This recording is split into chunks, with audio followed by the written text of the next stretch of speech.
Coucou les belles roses, j'espère que vous allez bien et bienvenue pour un point lecture, un nouveau point lecture.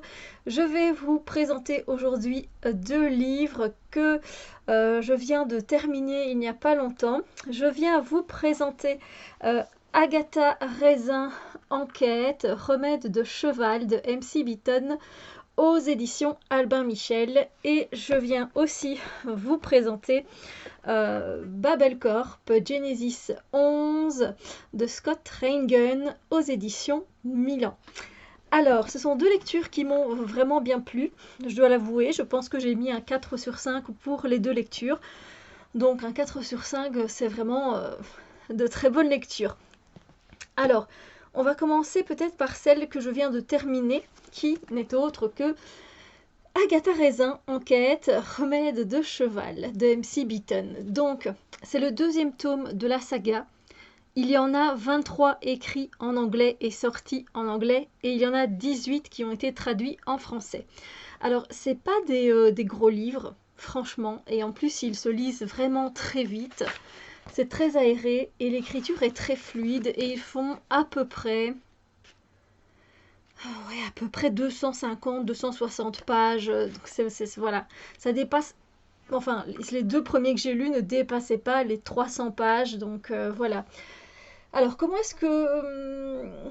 Allez, pourquoi déjà je l'ai choisi, je l'ai mis dans ma pile à lire? Parce que j'avais bien aimé le premier tome, mais j'étais restée un peu mitigée. Voilà, je ne savais pas si j'allais continuer. Et ce deuxième tome était, si vous voulez, le tome test pour voir si je continuais la saga ou pas. Et c'est un oui. Je continue la saga avec grand plaisir. Euh, Après le résumé, eh bien, je vais devoir un petit peu vous parler du tome 1 pour vous parler ensuite un petit peu du tome 2. En fait, Agatha Raisin, c'est une quinquagénaire qui a travaillé dans sa propre entreprise. Elle avait une boîte de communication et à 50 ans, elle a décidé de prendre sa retraite. Donc, elle a travaillé à Londres, évidemment, ville très agitée, très mouvementée.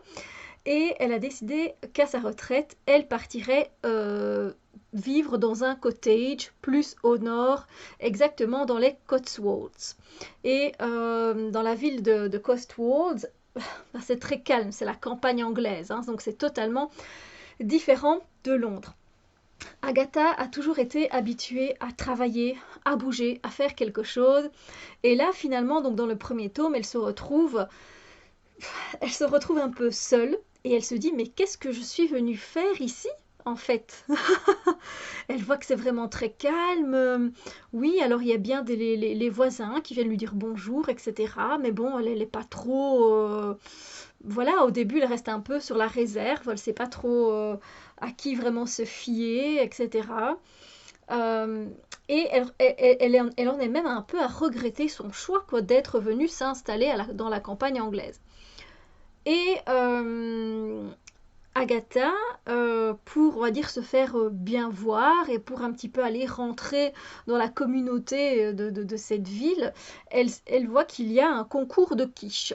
Du coup, elle décide de participer à ce concours de quiche, sauf que le lendemain, il y a une dame qui décède et on accuse Agatha Raisin avec sa quiche d'être une suspecte. Et du coup, elle se dit non, non, non, moi je suis pas du tout la personne qui doit être accusée. Du coup, elle va commencer à mener sa propre enquête. Et le premier tome s'appelait donc Quiche fatale. Donc voilà. Et elle commence un peu à enquêter et de fil en aiguille, elle continue jusqu'à trouver le coupable. Voilà. Le premier tome est un tome d'introduction. Ça peut vous sembler un peu lent et un peu long. Mais par contre, dans le deuxième, on n'a pas ce rythme-là. Et là, c'est là que je me suis dit, ouf, voilà. Une fois que la scène a été posée, le paysage a été posé, les voisins ont été, voilà, tout ça a été mis, ben, du coup, on peut plus passer directement dans le fil de l'action, si vous voulez, avec le deuxième tome. Et donc, avec ce deuxième tome, on retrouve Agatha Raisin qui habite toujours chez elle. Dans les Cotswolds et en fait il y a un nouveau vétérinaire qui vient s'installer dans leur ville, dans leur village, et du coup, toutes les vieilles femmes, toutes les femmes même carrément, sont non, entichées, oui c'est ça, elles sont entichées de lui, et donc elles vont directement avec leur chat, leur chien, leur hamster, voilà, directement, dès qu'elles peuvent aller voir le vétérinaire, elles y vont. Parce que voilà, c'est un grand charmeur, l'homme, il a l'air d'amadouer, il a de belles paroles, etc. Et donc les femmes succombent un peu à son charme. Et ce vétérinaire, eh bien, il va mourir. Voilà, il va mourir et Agatha est sûre que c'est un meurtre. Et du coup, elle va enquêter. Cette fois-ci, elle ne sera pas seule sur cette enquête, mais je ne vous dis pas qui va enquêter avec elle parce que voilà, c'est un personnage qu'on trouve dans le premier tome. Et franchement, j'ai bien rigolé. Mon avis, mais j'ai rigolé à un moment donné comme une baleine. Il y a des situations cocasses, c'est pas possible. Elle se retrouve dans un pub à un moment donné et c'est juste le bazar et c'était trop marrant. J'ai rigolé, j'ai beaucoup souri et j'aime vraiment beaucoup ce côté réconfort parce que ce livre a un côté très cocoon et quand il fait gris dehors, franchement, on a envie que d'une chose, c'est de se plonger dans ce livre et de rejoindre Agatha dans sa vie, dans son enquête et dans les idées farfelues qu'elle a. Et c'est juste génial. Je peux que vous conseiller. Et en plus, c'est pas gore, vous voyez, parce que oui, c'est des enquêtes, mais c'est pas un thriller euh, dur, glauque, à l'ambiance bizarre. Pas du tout. Donc c'est ça qui est trop choupi et franchement tant que ça me plaît je pense que j'achèterai les tomes au fur et à mesure, voilà, mais je conseille de lire cette saga dans l'ordre, de commencer avec le tome 1 parce que c'est vraiment, voilà, il est un peu lent et c'est vrai que ça pourrait freiner, mais après quand vous lisez le deuxième et si vous aimez, je pense qu'on est parti. Voilà. Alors, avant de passer à Babel Corp, je tenais aussi à vous dire que chaque semaine, je continue à lire un chapitre de Harry Potter à l'école des sorciers de J.K. Rowling aux éditions Gallimard. Ouais, je l'ai bien dit, hein, J.K. Rowling. Donc voilà, moi j'ai encore, j'ai une très vieille édition, j'ai tous les autres en poche sauf celui-là. Quand il était sorti, c'était le grand format que je voulais, après j'ai attendu les autres en format poche.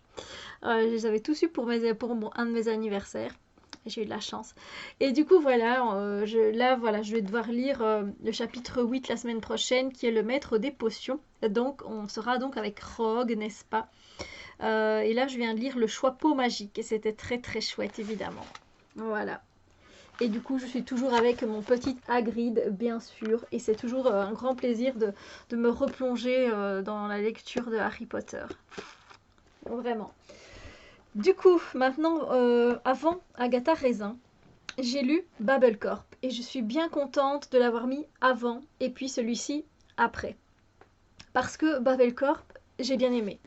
Une bonne lecture. Pourquoi je l'ai choisi? Parce que c'est de la SF, science-fiction, mais jeunesse. Voilà, c'était assez jeunesse et c'était pas compliqué. Si vous avez envie de commencer par de la science-fiction mais que vous ne savez pas quel livre choisir, je vous conseille celui-ci parce que il est très peu, il y a très peu de science-fiction.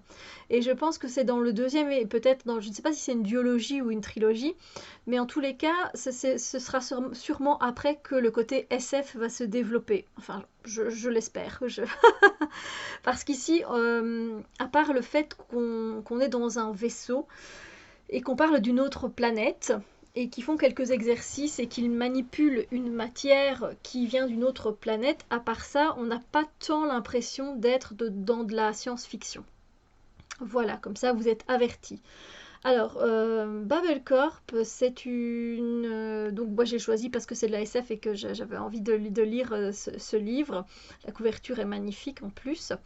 Qu'est-ce que ça raconte? Alors je vais quand même vous dire que c'est un livre de presque 500 pages, de 500 pages je pense. 501 pages, voilà. C'est écrit, voilà. Il n'y a pas plus aéré que ça se lit très vite et l'écriture est très fluide, voilà. Mais on reviendra là-dessus un peu après. Du coup, avec Babel Corp, on suit en fait plusieurs adolescents qui vont monter à bord d'un vaisseau. Ils sont à bord de ce vaisseau grâce à Babelcorp. Ce sont généralement des jeunes adolescents qui ont eu des problèmes familiaux ou qui sont plutôt, c'est pas vraiment des problèmes familiaux, mais qui sont assez pauvres. Voilà, c'est plutôt ça.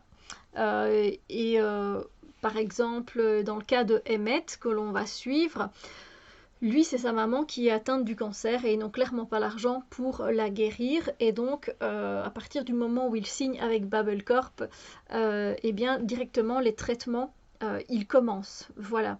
Du coup, ben, ça le motive. Et le truc qui le motive aussi, c'est que ils sont 10 ou 8, je sais pas, 8 gagnants. Ils doivent être 8 à aller sur une nouvelle planète qu'ils ont découvert, qui s'appelle la planète Eden. Et s'il fait partie des 8 gagnants, je vais vous expliquer, eh bien, il remportera, comme les 8 autres, j'ai envie de dire, il récoltera, enfin, il continuera à gagner une très grosse somme pour pouvoir guérir sa mère, évidemment, et avoir l'argent qu'il faut. Alors, je suis désolée, il y a des petits trucs sur mon écran, donc en même temps, je m'amuse à retirer les saletés. Oui. Désolée. Donc, Emmett, avec les autres adolescents, en fait, on est vraiment dans un peu dans... Je sais pas dire si on est un peu, du coup, c'est de la science-fiction, et si vous voulez, carrément, dans ce livre-là, Google, il a été racheté par Babelcorp. C'est vous dire à quel point Babelcorp est riche et qui peut tout se permettre. Et donc, ils ont découvert qu'il y avait une nouvelle planète, Eden, sur laquelle les êtres humains pouvaient aller vivre. Elle est déjà habitée par des êtres vivants qui vivent donc là sur cette planète. Seulement, ces habitants n'acceptent apparemment que les êtres humains qui ont moins de 18 ans, les enfants. Voilà, en gros. On ne sait pas pourquoi. Mais en tout cas, dès que les adultes ont essayé d'aller vivre là-bas, ça a conduit à des bagarres et des conflits. Du coup, avec Emmett,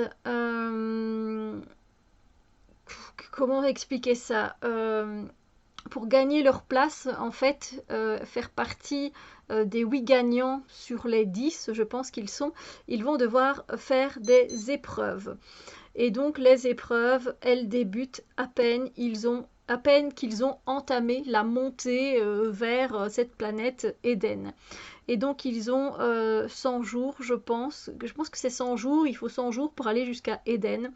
Et donc pendant ces 100 jours, en fait, c'est compétition sur compétition. C'est un genre de presque Hunger Games dans un vaisseau spatial. Et c'est vrai que ça, c'était très addict. Voilà, c'était très addictif.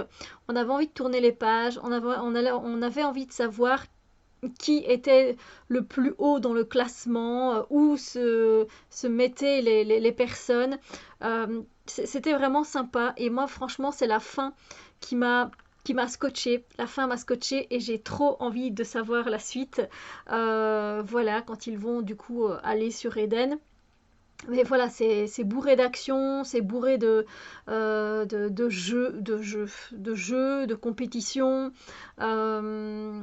Et voilà, on retrouve des adolescents de tout genre et de toute culture. Et c'est très intéressant aussi. Il y a des amitiés qui se lient quand même, malgré le fait qu'ils soient en compétition. Donc voilà, c'est vraiment pas mal, j'avoue. Et franchement, je lirai la suite avec grand plaisir. Voilà. Et bien voilà, donc c'était 2 bonnes lectures que je vous conseille, qui sont vraiment très différentes. Et du coup, comme j'ai terminé Agatha Raisin il n'y a pas très longtemps, je me suis dit qu'il était temps que je prenne le livre suivant de ma pile à lire. Et j'ai presque terminé le premier tome des Outrepasseurs, les héritiers de Cindy Van Wilder, qui est une écrivaine belge, je ne le savais pas, aux éditions Le Livre de Poche, ici. Et comme vous pouvez le voir, non, vous pouvez pas très bien voir, mais voilà. Il me reste ça à lire. Donc, il me reste à peu près, je crois qu'il y a 365 pages dans celui-là, quelque chose comme ça, 355 pages. Moi et les maths. 230, 100, 120, 125 pages. À peu près 120-125 pages. Donc je pense que je vais bientôt le terminer. Et je m'attendais pas du tout à ça en lisant la 4e de couverture et je suis ravie. Donc voilà, pour le moment, je suis absorbée, je suis carrément dans l'histoire et je m'attendais pas à lire ça en fait, vraiment pas.